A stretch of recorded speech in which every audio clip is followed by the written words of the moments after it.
નમસ્કાર મિત્રો, voice of ઉનામાં આપનું સ્વાગત છે। હું છું હુસેન ભાદરકા।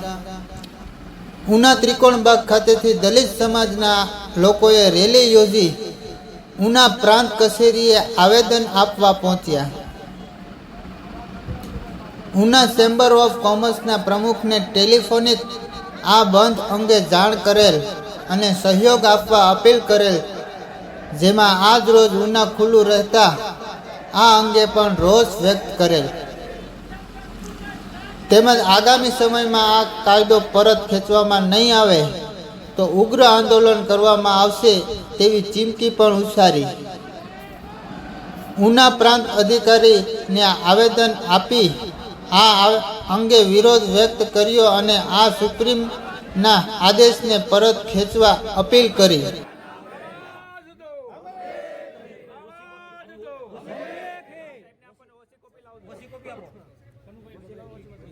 મારું નામ ભાઈદાસભાઈ કરશનભાઈ વાળા, ઓલવાણ ગામનો રહીશ છું અને સામાજિક રાજકીય આગેવાન છું।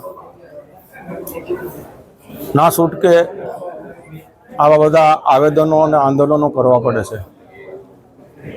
1/8/2024 સુપ્રીમ કોર્ટે SC/ST OBCની અનામતમાં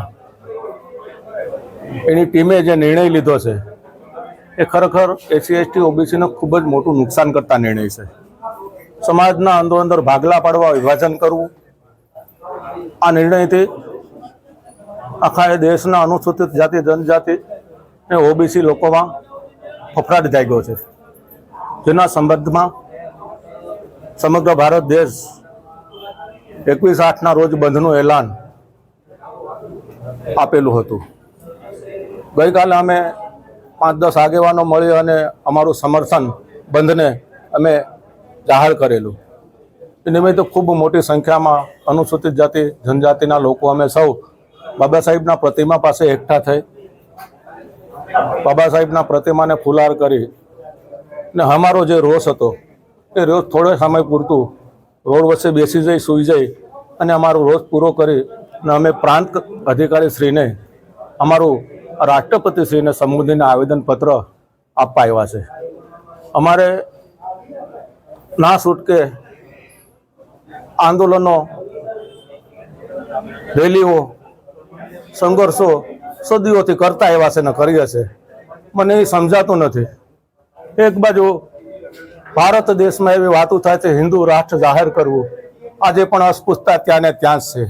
આજે પણ આવા કાળા કાયદાઓ બનાવી અમારી એટ્રોસિટી જે હતી જેનાથી અમને રક્ષણ મળતું હતું, જેના લોકોમાં જેને ભય હતો, એ પણ આ સરકારમાં, પ્રશાસન આમાં અમને એટલા બધા ટેબલ જામીન આપીને એમને હેરાન કરી મૂક્યા છે। આ બધી સ્થિતિનો એવો નિર્માણ થતો કે હવે તો અમારે આ ન કહેવું જોઈએ। આ હિન્દુસ્તાનમાં દલિતોએ કે અનુસૂચિત જાતિ, SC/ST રહેવું પણ મુશ્કેલ બની ગયું છે। રોજ સવારે ઉઠો ને અમારા ઉપર એક અત્યાચારનો બનાવ સામે આવે છે। હવે રાવ કે ફરિયાદ કોને કરવી એ પણ સમજાતું નથી। ના છૂટકે આવેદનો પત્રો આપીને અમે અમારો રોષ ઠાલવી લેતા હોય છે। અને આજના આવેદન પછી કદાચ જરૂરિયાત ઊભી થશે અને આ સુપ્રીમ કોર્ટનો નિર્ણય પાછો નહીં ખેંચે તો ના છૂટકે આખા ભારત દેશના અનુસૂચિત જાતિના લોકો ઉગ્ર આંદોલન કરે એવું મને સ્પષ્ટપણે દેખાય છે। તો એ આંદોલનમાં ઉના અને ગીરગઢડા તાલુકાના અનુસૂચિત જાતિના લોકોનું પૂરું સમર્થન હશે, એ ચોક્કસપણે આપને ખાતરી આપું છું।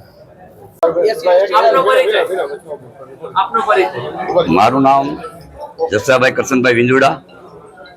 હું એક ઉના તાલુકા, ગીરગઢડા તાલુકા અને એક મારા આગેવાન તરીકે મારી ફરજ બજાવું છું। આજે અમે ઉના ડૉક્ટર બાબા સાહેબના ટેસ્યુ પાસે દલિત સમાજ બધો એકઠો થયો હતો। જેના અનુથાને અમે એકઠા થયા હતા એ SC/ST ના વિરુદ્ધ જે સુપ્રીમ કોર્ટે જે ચુકાદો આપ્યો છે એના વિરુદ્ધ અમે એકઠા થયા હતા। અને આજે અમે કે ગઈકાલના અમે કોમર્સના જે ચેમ્બરના જે પ્રમુખ છે એને પણ અમે ટેલિફોનથી રજૂઆત કરેલી, પણ એ લોકોએ પણ અમને સહકાર નથી આપેલો। એનું પણ અમને એક દુઃખ છે કે પૂરા ભારતમાં બંધોનું એલાન આપ્યું હોય અને એમાં ઉનાના વેપારી એસોસિએશનના પ્રમુખને કીધું છતાં એને ચાલુ રાખ્યું હોય તો એના બાબતનું પણ અમને ઘણું બધું દુઃખ થયું છે. અમને એને સાથ સહકાર આપવો જોઈએ. અને આ જે સુપ્રીમ કોર્ટે જે કાળો કાયદો બનાવ્યો છે એ કાળા કાયદાથી એસસી એસટી અને જે કિસણેલો સમાજ છે એના ઉપર એક અત્યાચાર જેવી બાબત છે. તો આ કાયદો પણ સુપ્રીમ કોર્ટે પાછો ખેંચવો જોઈએ.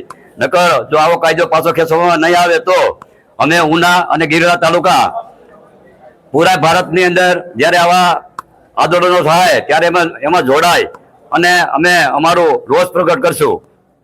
અસ્તુ, જય ભીમ. મારું નામ કાનજીભાઈ નાગજીભાઈ સાકટ. છેલ્લા 35 વર્ષથી હું અનુસૂચિત જાતિ અને અન્ય વર્ગોની સેવા આ તાલુકામાં તેમજ ગરગડા તાલુકામાં આપું છું. આજ રોજ અમો ગિરગડા તાલુકા તેમજ ઉના તાલુકાના સમસ્ત અનુસૂચિત જાતિ અને અનુસૂચિત જનજાતિના લોકો એકત્રિત થઈ અને ડેપ્યુટી કલેક્ટર શ્રીને આવેદનપત્ર આપવા આવ્યા છે. આ આવેદનપત્ર અમારું એ પ્રકારનું છે કે હાલના તાજેતરના સુપ્રીમ કોર્ટના ચુકાદાની સામે અમને જે અન્યાય કરવામાં આવ્યો, અમારી જે જ્ઞાતિને અન્યાય કરવામાં આવ્યો તેની સામે અમે પડકાર ફેંકવા માટે આજે આજનો આવેદનપત્ર આપેલ છે.